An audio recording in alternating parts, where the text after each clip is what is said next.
toifasi 77,1 kilogramda faoliyat olib boradi. Har ikkisi g'alabali seriyaga ega, mag'lubiyat yo'q. Birinchi raund boshlandi. Aytib o'tilganidek, Otamboy Nazarovning bazasi belbog'lik kurash va buni MMA'da ajoyib tarzda qo'llayotgan vakillarimizdan biri sanaladi. Albatta, Otanbek Boynazarov ayni damda O'zbekiston MMA vakillari ichida eng uzun g'alabali seriyaga ega jangchilar qatoriga kiradi. 12 g'alabali seriya bu ancha-muncha gap degani, chunki UFC'ga yaqin turgan jangchilarimizdan biri. Warriors chempioni. Magomed Habib Ramazanov esa yaxshi qo'l, aniq. 5 g'alabali seriya qayd etgan Magomed Habib. Barcha g'alabalari muddatdan avval, 4 ta g'alabasi birinchi raundning o'zidayoq. Umuman hakamlar qarorigacha jang qilmagan bu jangchi. Demak, bugun testdan o'tishi mumkin yoki mana o'zining belbog'lik kurashini ko'rsatib qo'ydi mana do'stlar. Demak, birinchi urinishdayoq takedown amalga oshyapti. Ha do'stlar. Mana bunday vaziyatda ajoyib foydalanadi Otamboy Nazarov. Anjarani ushlamaslikni aytdi referi.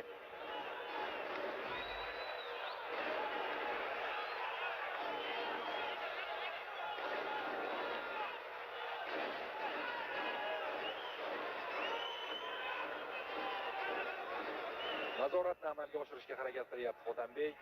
Biroz qiyin bo'lyapti albatta.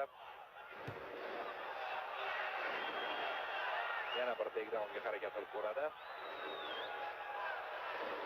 Chiqib ketdi albatta Ramazonov. Otanbek Boynazarov Hamza Chimayevning sparring partnyor hisoblanadi. Buni ham eslatib o'tamiz. Kerakli o'sha mashg'ulot yig'inlariga aynan Otanbekni Hamza Chimayev taklif etadi.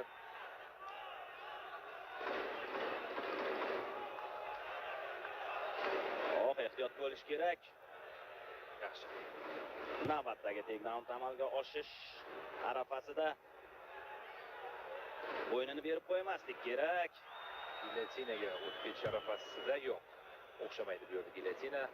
Otanbek hammasini to'g'ri qildi. Yon tomondan nazoratni amalga oshirishadi. Bek mountga o'tib ketyapti. Boynazarov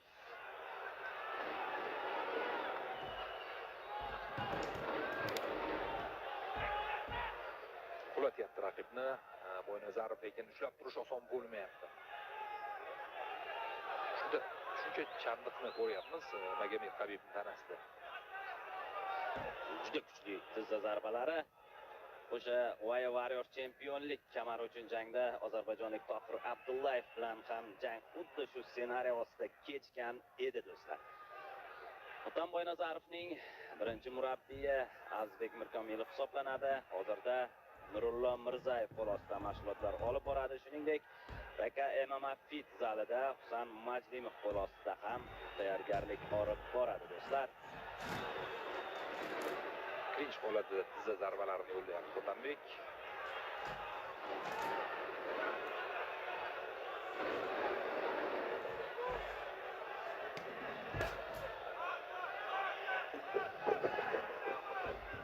Stoydil harakat qilyapti chiqib ketishga.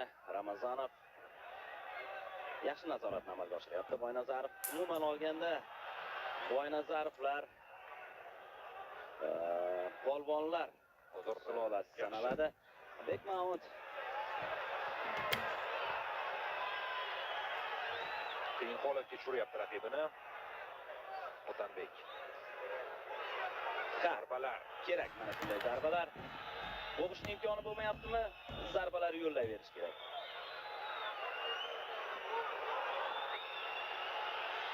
Do'stlar, davom etmoqda ketma-ket zarbalar bilan Boynazarov so'nggi 10 soniya biroz vaqt yetmayapti-da. Referi ham o'zi aktivlik so'radi raqibdan. Bo'lmasa jangni to'xtataman dedi. Va shu tariqa bir asosiy jang bo'lgani uchun 5 raund bo'lib o'tadi. Va haftadan 5 raundgacha cho'ziladimi degan savol ham uyg'onib qoldi birinchi raundda ko'rib. ertaroq tugay qolsin, albatta. Otambek Boynazarov g'alabani ertaroq nishonlasin deb umid qilamiz.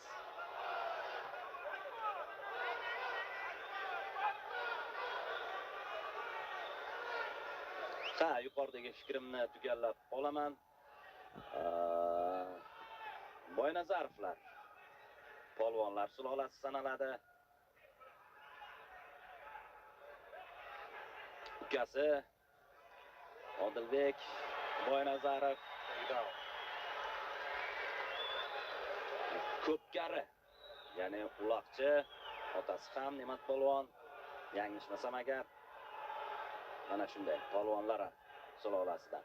Va ikkinchi raundda ham jang parterga ko'chyapti. Ustunlik hamyurtimiz tarafida. Zarbalar bilan davom ettiryapti Otambek Boynazarov ushbu holatdan.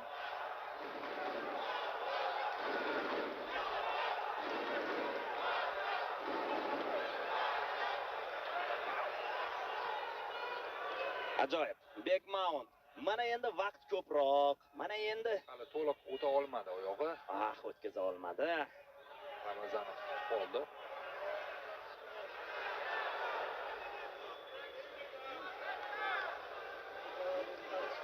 Yaxshi. Kerak mana shunday hammerfistlar. Yo'q, bermaydi. Ha.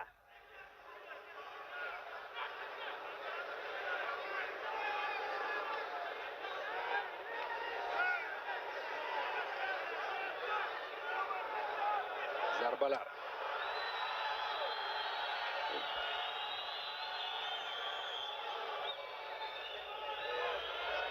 Hozir pozitsiyani yaxshilashga Kimurami?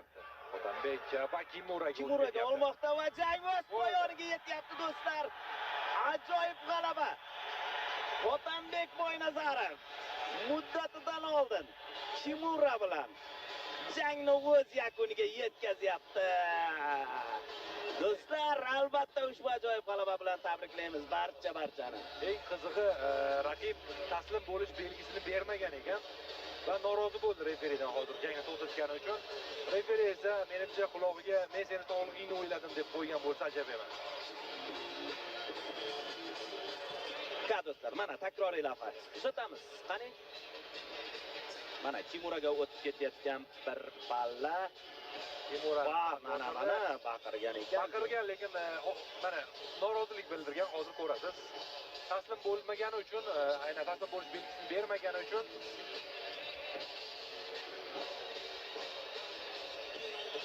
norozi ekanligini aytgan edi. Lekin o'zi baqirish ham mumkin emas o'zi aslida.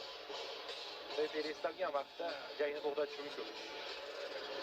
Nima bo'lganda ham 13-g'alabali seriya va 13-si Markaziy jang g'olibi, победитель главного boya вечера O'zbekiston Andijon Otambek Boynazarov.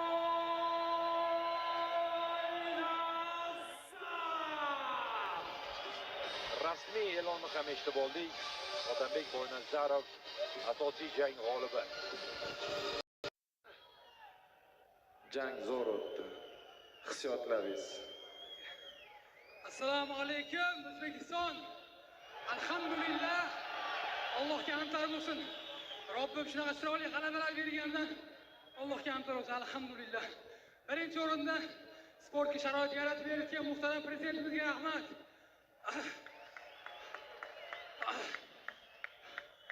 Otajon, onajon, o'g'lingiz har doimgidek mana yutdi.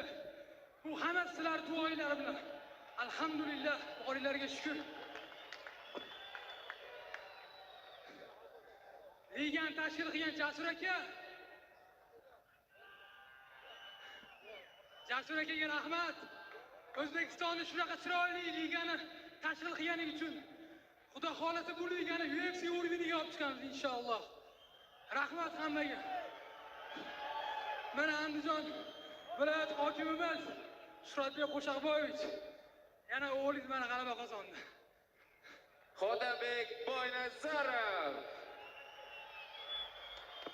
Demak, do'stlar, mangulik barchaga manzur bo'ldi. Albatta, Jasur Alijonov boshchiligidagi jamoaga ushbu turnirni tashkil etganligi uchun, ushbu ligani ajoyib tarzda o'tkazganligi uchun ilk turnirini o'z minnatdorchiligimizni bildirib qolamiz. Barcha tashkilotchilarga katta rahmat va Mangu ligasining ikkinchi turniri ham bundan-da qiziqarliroq bo'lishi aniq do'stlar. Demak, do'stlar, Mangu oqshomi mana shunday tarixni yozib birinchi kartini yakunlayapti. Mikrofonlar qarshisida Eshmat Rahmatbek va Shohruh Abubakirov bo'ldi. Xato va kamchiliklar uchun o'z uzrimizni bildiramiz. Menimcha janglar xatosiz bo'ldi degan umiddamiz.